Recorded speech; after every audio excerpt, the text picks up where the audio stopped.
Hello there, this video is going to be talking about Seamus Heaney's poem, The Early Purges. It's mainly aimed at IB students doing English A, but it could be of use to anybody studying the poem or somebody who wants to find out a little bit more about it. So to begin with, if you are doing a commentary, you should first look at the title. The Early Purges is an unusual title. Purges has connotations of Stalin and mass killings, and early suggests before their time, before something was due. Here, the poem in general, if I'm doing an intro, I want to summarise what happens. It's a memory of Heaney's from quite early on when he was 6 years old.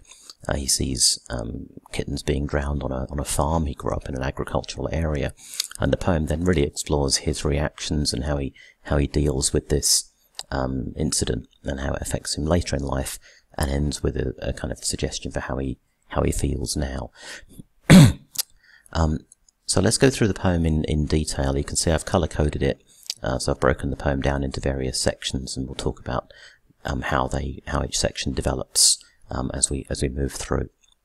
The first line is very straightforward, quite startling. I was 6 when I first saw kittens drown. Very young to be exposed to something as obviously unpleasant as this. Kittens obviously evoke sympathy as well. Very straightforward type sentence. And then he explains what happened. Dan Taggart, who we assume is somebody who worked on this farm, pitched them. Pitched. It suggests very lack of care, and calls them scraggy wee shits to a 6-year-old Heaney, which seems quite a strong phrase for a 6-year-old to be hearing. It clearly was a vivid memory because Heaney's able to recall exactly what happens in this incident in quite a lot of detail. So pitches them into a bucket. A frail sound is synesthesia. We get a sense of these kittens struggling for their lives here. Soft paws scraping like mad. Again, very, very vivid memory of what's happening, quite unpleasant. The tiny din is kind of an oxymoron. It's hard. A din is a loud noise. It's hard to see how it would be tiny.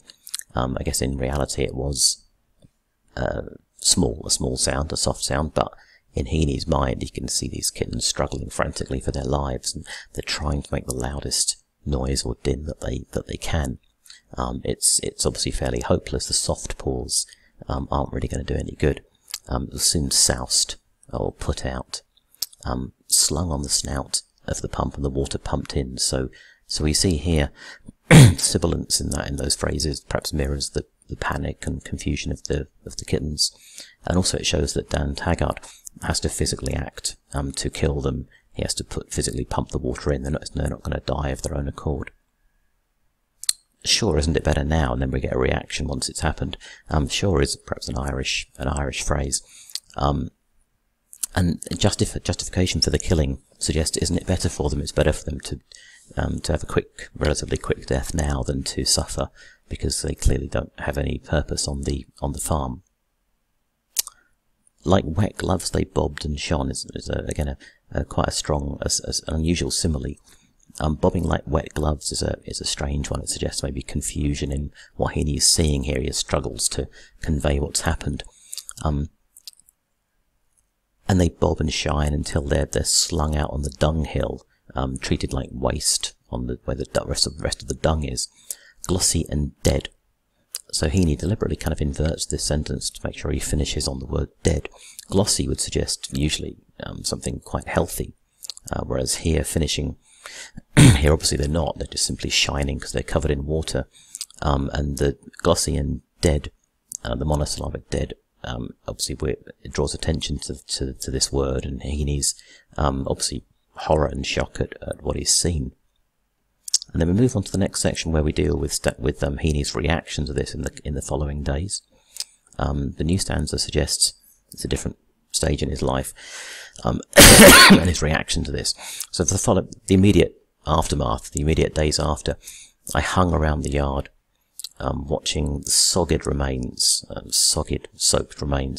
But here they change quite quickly. They lack any life now. They are just rotting, mealy and crisp. As the summer heat gets to them, they decay very, very quickly, and quite a horrific kind of example of the decay that they have. And you can see the effect it had. But interestingly, they turn mealy and crisp as old summer dung, and in this enjambment until I forgot them. And here, obviously, there is a subsequent stage in Heaney's life. We jump forward a little bit here. But we're reminded that he still abhors what happened at an early age. The fear came back, and Dan continues to get rid of animals that don't seem to serve a purpose. He shot crows. Sickening, Tug. Sickening is an adjective from Heaney that describes his own. It's like a comment of himself, of his own, when he sees the old hens' necks being snapped. Quite graphic descriptions of the death here. Now, interestingly, the poem moves on here to kind of justify or change, and so we see how Heaney feels as an adult, apparently, in relation to this. The tone and language is quite different now. Still, like, after all, living displaces false sentiments. The idea that it's wrong or false to be sentimental about these deaths when these animals weren't serving a purpose seems quite harsh, and certainly very different and in contrast to Heaney's initial horror at seeing what happens. And now, as in the future, in the present now, when shrill pups are prodded to drown, I just shrug, bloody pups. So here he's mimicking Dan Taggart's phrase of scraggy wee shits. They're pups, not kittens, but apart from that, it's the same thing. And prodded to drown, again, it reminds us of the way that Taggart quite casually kills the kittens early on. And we see this effect. It now has very little effect on Heaney. He shrugs, doesn't think anything of it.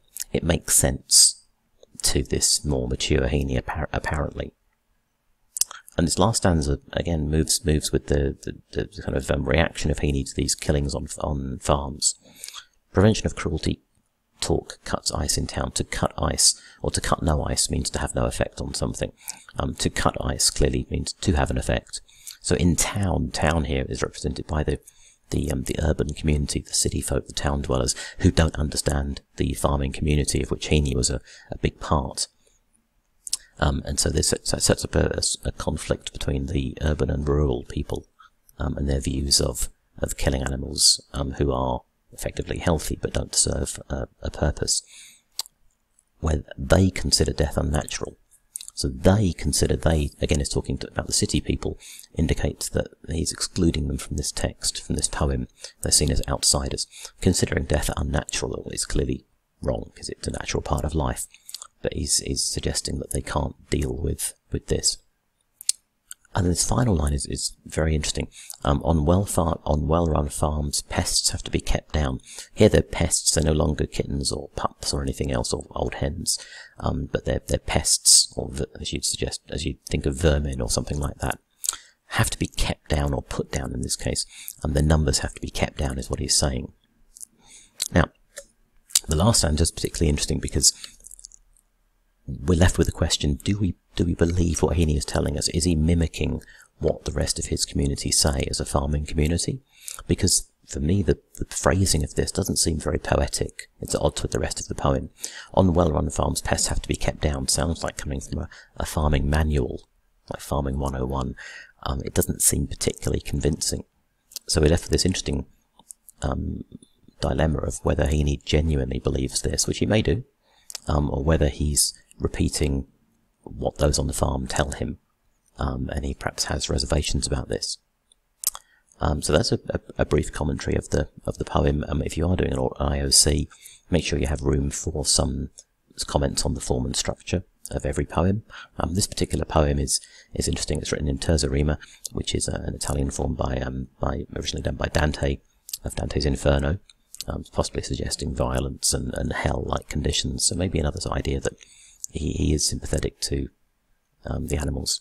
The style is quite tight. It's 3-line stanzas, and the rhyme scheme is like interlocking. It overlaps with each other.